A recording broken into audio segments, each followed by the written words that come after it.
Kwa siku ya jana, Chama cha Demokrasia na Maendeleo Chadema kiliweza kutoa msimamo wa kamati kuu, ambapo waliweza kutoa msimamo wa mwenyekiti kuhusu hotuba ya mwenyekiti wa Tume ya Uchaguzi na hotuba ya Rais wa Jamhuri ya Muungano wa Tanzania Dr. Samia Suluhu Hassan iliyofuata juu ya kile ambacho kilichoitwa ghasia na vurugu za Oktoba 29 mwaka 2025.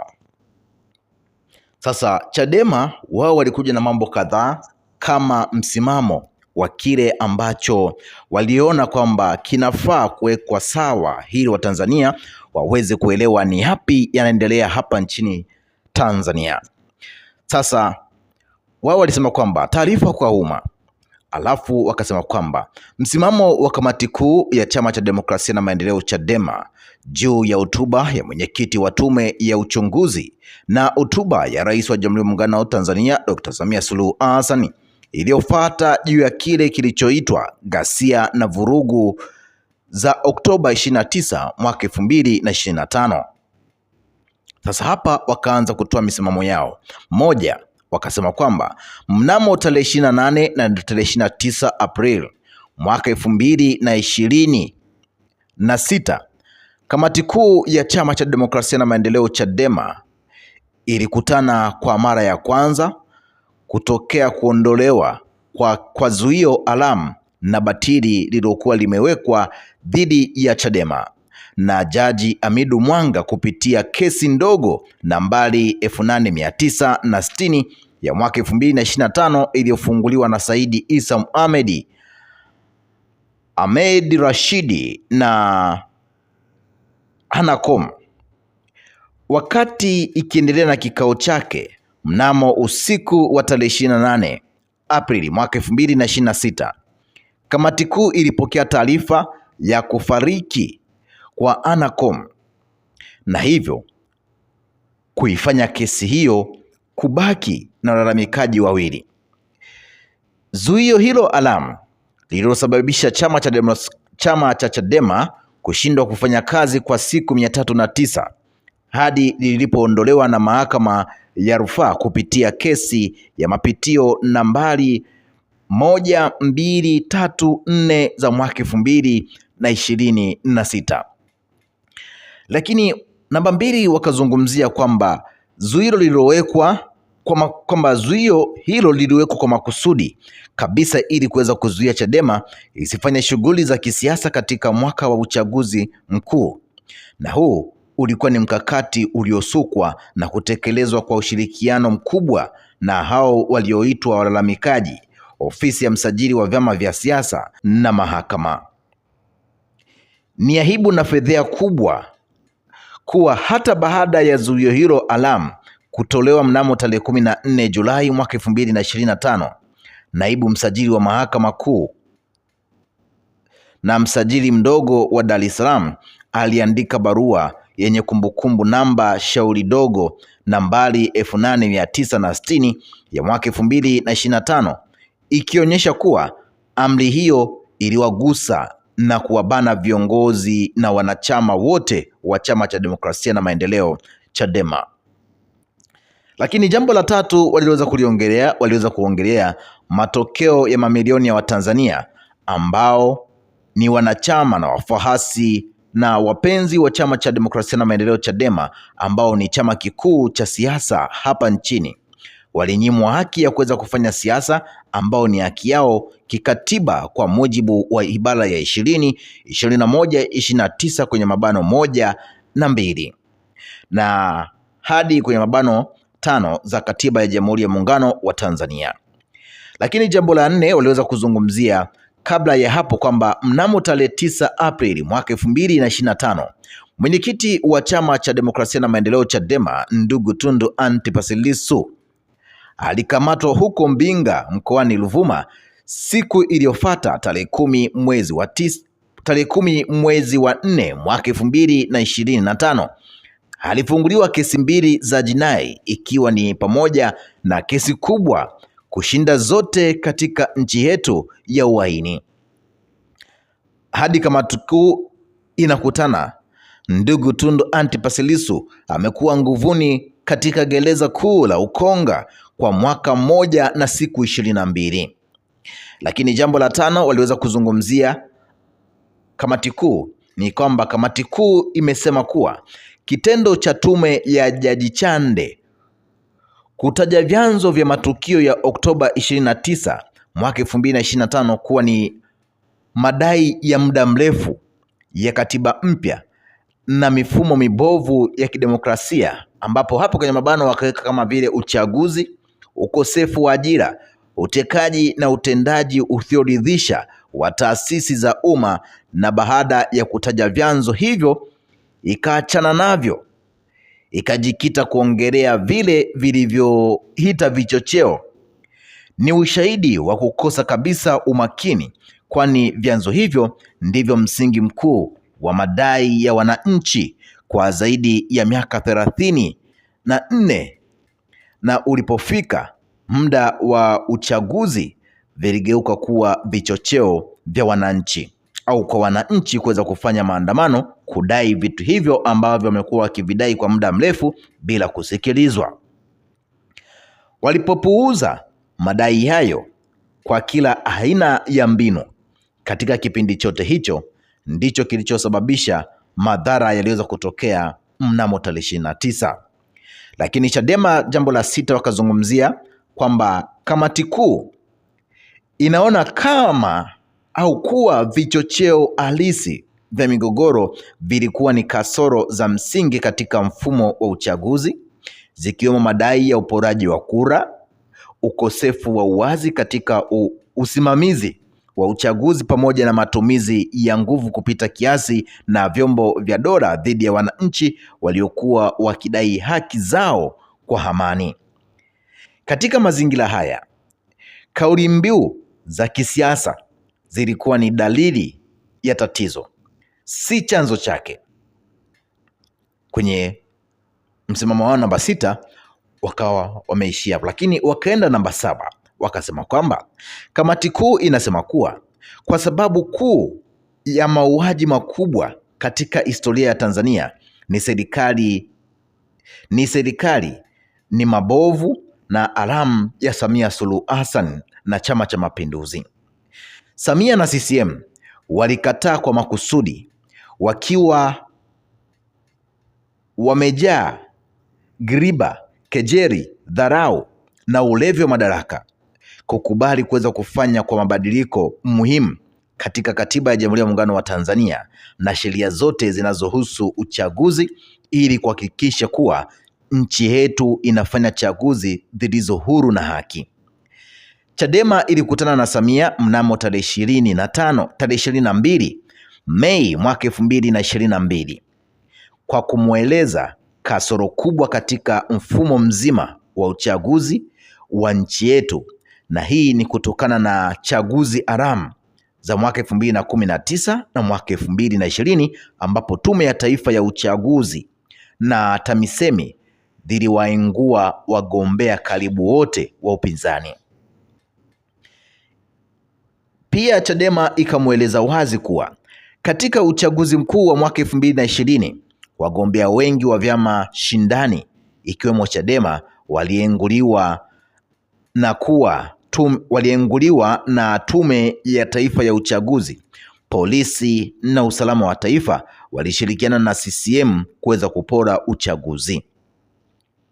Lakini jambo la 8 waliweza kulizungumzia, wakasema kwamba wakati wa majadiliano hayo, Samia Suluhu Hassan aliyeingia madarakani kwa mujibu wa katiba baada ya kifo cha John Pombe Magufuli aliagiza iundwe kamati ya watu 10 kutoka CCM na Chadema ili wajadiliane na kuweza kutoa mapendekezo ya kina ambayo yatafanyiwa kazi. Lakini Chadema ilitekeleza wajibu wake na kuwasilisha kwa kina uchambuzi makini wa mabadiliko ya katiba na sheria ya uchaguzi ili kuwe na uchaguzi huru na haki. Lakini CCM na serikali walikataa mapendekezo hayo na kusema kwamba mabadiliko yasubiri uchaguzi wa mwaka 2025. Lakini jambo la 9 waliweza kuzungumzia ni badala yake serikali ya Samia Suluhu Hassan ikapeleka miswada ya sheria ya uchaguzi na kuleta mabadiliko ya urembo, yani cosmetics, ikiwa ni pamoja na kubadilisha jina la Tume ya Taifa ya Uchaguzi na kuitwa eti Tume Huru ya Taifa ya Uchaguzi. Ajabu yake, wajumbe wa tume hiyo isiyo huru na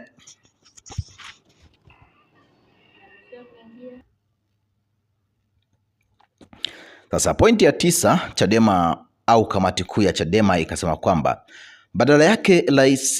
badala yake serikali na Samia ikapeleka miswada ya sheria ya uchaguzi na kuleta mabadiliko ya urembo, yani cosmetics, ikiwa ni pamoja na kubadilisha jina la Tume ya Taifa ya Uchaguzi na kuita eti Tume Huru ya Taifa ya Uchaguzi.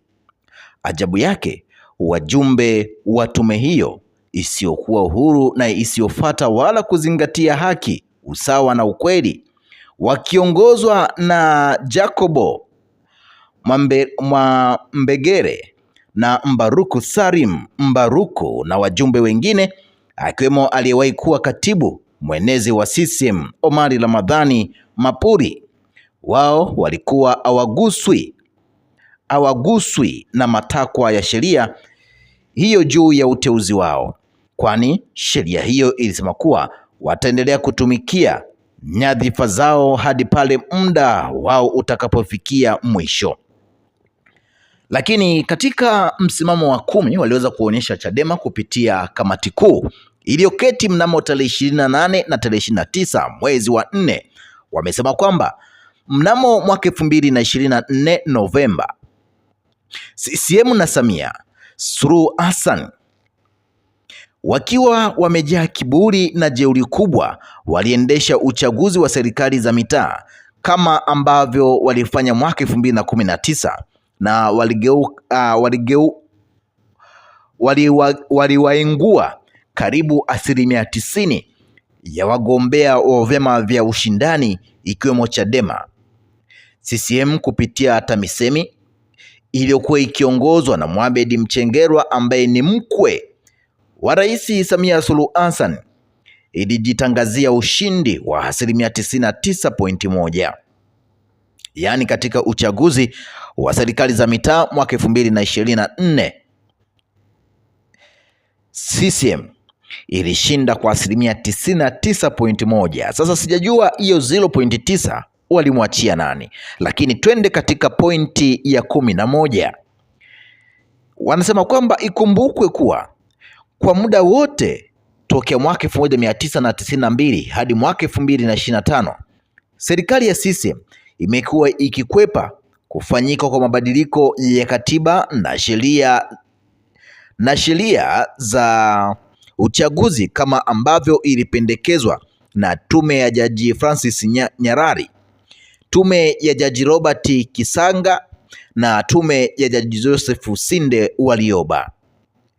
Tume hizi zote 3 ziliweza kuchambua kwa makini katiba ya Jamhuri ya Muungano wa Tanzania na sheria ya uchaguzi pamoja na vyombo vya ulinzi na usalama na kupendekeza mabadiliko ambayo itahakikisha kuwa Tanzania inahusisha na kufuata kwa dhati mfumo wa demokrasia ya vyama vingi. Serikali zote za CCM kuanzia wakati huo zimekataa kwa visingizio mbalimbali, na kikubwa zaidi kikiwa ni ufupi wa muda kuelekea katika uchaguzi mkuu. Ukweli ni kuwa CCM haijawahi kukubali mfumo huu wa vyama vingi kwa dhati, na imekuwa ikifanya ikifanya kila aina ya udanganyifu na upotoshaji wenye lengo la kuweza kukataa kufanywa kwa mabadiliko ya kweli ya katiba ya nchi yetu na sheria zake za uchaguzi ili kuwa na uchaguzi huru na haki. Lakini pointi namba 12 wakasema kwamba Watanzania wakumbuke kuwa Septemba mwaka 2017 tarehe 7 ndugu Tundu Antipas Lissu alikuwa mnadhimu wa kambi ya upinzani bungeni, alipigwa risasi 16 mwilini mwake na kulazimika kukimbizwa hospitali kuu ya Dodoma, hospitali ya Nairobi nchini Kenya, na baadaye hospitali ya Leuven huko nchini Ubelgiji. Hadi leo serikali ya CCM imekataa kufanya uchunguzi huru wa wale waliohusika na unyama huo pamoja na vitendo vinavyokiuka kabisa ibara ya 14 ya Katiba ya Jamhuri ya Muungano wa Tanzania. Lakini pointi namba 13 au msimamo namba 13 wamesema kwamba pale serikali inapokataa kuweza kufanya uchunguzi dhidi ya tishio la uhai wa mtu, inakuwa imekiuka msingi mkuu wa watu kukaa katika nchi moja, yani social compact. Inamaanisha kuwa serikali inaona uhai wa watu fulani ni bora zaidi kuliko wengine na kuwa uhai wa wale wanaoikosoa si wa muhimu. Lakini pointi namba 14 wakasema kwamba mnamo mwaka 2018 na mwaka 2019 kauli za ajabu na za kutisha zilitolewa na aliyekuwa katibu mkuu wa CCM Dr. Bashiru Ali na Rais John Pombe Magufuli. Bashiru Ali alinukuliwa na akisema kuwa CCM itatumia dola kubaki na dola, kwani haipo tayari kugeuka kama vyama vya KANU ya Kenya na UNP ya Zimbabwe ambavyo vilipoteza madaraka na kushindwa na vyama vya upinzani. Aidha, kati ya mwaka huo wa mwaka 2018 na mwaka 2019, Rais John Pombe Magufuli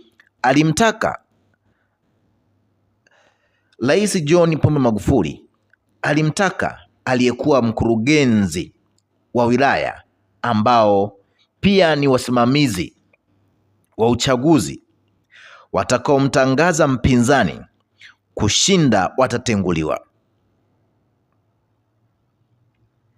Lakini msimamo namba 15 wamesema kwamba kana kwamba hiyo haitoshi, makada mbalimbali wa CCM na wakuu wa wilaya walijitokeza hadharani na kuweza kutoa kauli zinazothibitisha mikakati na mipango ya matendo maovu ya kuweza kuvuruga uchaguzi na kuwateka na kuwaua wapinzani yanayofanywa na CCM. Kule Ngara mkoani Kagera, mwenyekiti wa UVCCM mkoa wa Kagera mwaka 2023 alinukuliwa akisema kuwa jeshi la polisi, tukiwapoteza wanaomtukana rais msiwatafute. Aidha, aliyekuwa mkuu wa wilaya ya Loliondo mkoani Arusha Macro Henry Ngumbi aliwahutubia madiwani wa wilaya ya Loliondo ya Loliondo na Rongido, wilaya ya Rongido, na kuwaeleza wazi kuwa madiwani hao wote walishinda mwaka 2020 kutokana na nguvu ya serikali, si kampeni zao. Vivyo hivyo Nape Nnauye ambaye mwaka 2014 alizungumzia kushinda uchaguzi kwa goli la mkono. Mwaka 2024 alisikika akiwa mkoani Kagera katika wilaya ya Bukoba kuwa kuna namna nyingi za kuweza kushinda uchaguzi kwa njia halali na haramu,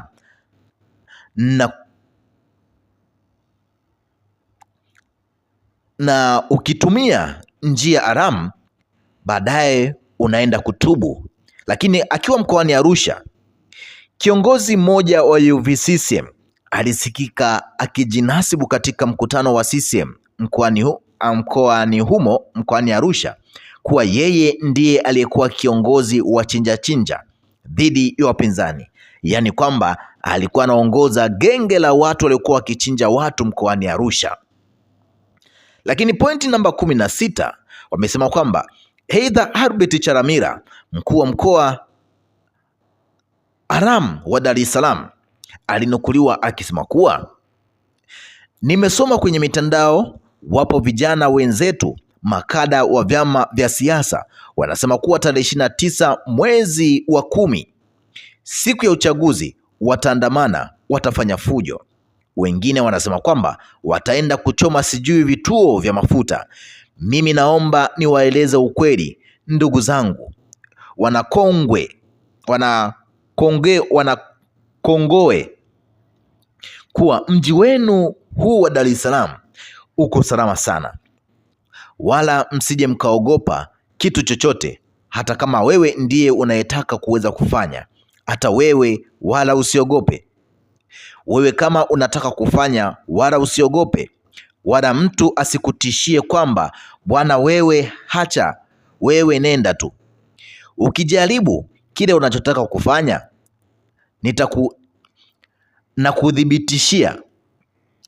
kudhibitishia, yani kabla hujapeleka mguu wako mbele, lazima utakuwa umesali sala ya Baba Yetu mara 5, kwa sababu hii mambo ya mizaa tumekwisha kuchekeana sana.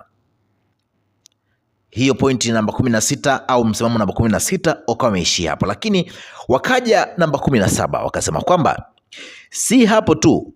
Mara baada ya kuchaguliwa kuwa makamu mwenyekiti wa CCM, Steven Wasira amenukuliwa akisema kuwa CCM itatawala milele hadi Yesu atakaporudi. Kauli hizi pamoja na kauli za kutisha zinazotolewa na wagombea wa CCM ikiwemo Samia Suluhu Hassan aliyesikika mnamo mwaka 2020 akisema kuwa askari wao hawakosei shabaha, wakilenga risasi moja haimkosi mtu. Sasa baadaye alipokuwa kiongozi wa serikali alisema kuwa kila mtu hale kwa urefu wa kamba yake, ila wao wanakula mpaka wanavimbiwa. Hivyo haikutosha, ikaja kashfa ya kuweza kugawa bandari za nchi yetu kwa DP World, kampuni ya kuwahamishia Wamasai kwa nguvu. Lakini hapa akasema kwamba baada ya kugawa bandari hiyo, wakaja na kampeni ya kuwahamisha Wamasai kwa nguvu kutoka Loliondo na Ngorongoro. Hiyo pointi namba 17 iko imeisha yake. Pointi namba 18 hapo akasema kwamba wakati wa kampeni za mwaka 2020 Samia na CCM waliendesha kampeni zilizojaa rushwa ya wazi, ikiwa ni pamoja na ugawaji wa pikipiki na baiskeli zilizoandikwa SSH, yani ikimaanisha Samia Suluhu Hassan, na za majina ya wagombea ubunge na udiwani wa CCM. Na alisikika akisema kuwa tumejipanga vyema kuilinda nchi hii, kwa hiyo hakutakuwa na nyinyi wala nywinywinywi. Naomba watu tokeni, amshaneni mkapige kura. Lakini mnamo tarehe 22 Oktoba mwaka 2025 pale Leaders Club jijini Dar es Salaam alisema kuwa nataka niwaambie, maandamano yatakayokuwepo ni ya watu kwenda vituoni kuweza kupiga kura. Hakuna maandamano mengine, hakuna tishio la usalama litakalo kuwepo. Anayesema ni amiri jeshi mkuu. Hii inaendana na kauli yake iliyotolewa mwezi Januari mwaka 2024 alipokuwa akihutubia mkutano wa 7 wa mkuu wa majeshi wa Jeshi la Wananchi Tanzania JWTZ na makamanda wa mwaka 2024, ambapo alisema kwamba tuko wengi, ni chaguzi zinazoweza kushirikisha vyama vingi vyenye nia tofauti. Hatuoni kama kila kitu kitaenda kama kilivyopangwa, kwa hiyo ni vyema mkajiweka tayari kwa chochote kile kitakachojitokeza. Mwisho wa kunukuu kile ambacho Rais Samia Suluhu Hassan alikiongea kwa kinywa chake mwenyewe. Alafu mnamo tarehe 29 mwezi wa 10 mwaka 2025 kikatekelezwa. Wananchi wengi waliuawa. Tume imesema kwamba zaidi ya wananchi 518 waliuawa katika kile walichokiita vurugu za uchaguzi wa mwaka 2025. Lakini bado haitoshi. Kuna mkanganyiko wa takwimu hizi. Kama una kumbukumbu vizuri, wakati wa mahojiano na chombo fulani hivi, waliwahi kusema kwamba waliweza kutembelea familia za waathirika au waliokutwa na majanga ya vurugu za Oktoba 29 mwaka 2025 ambapo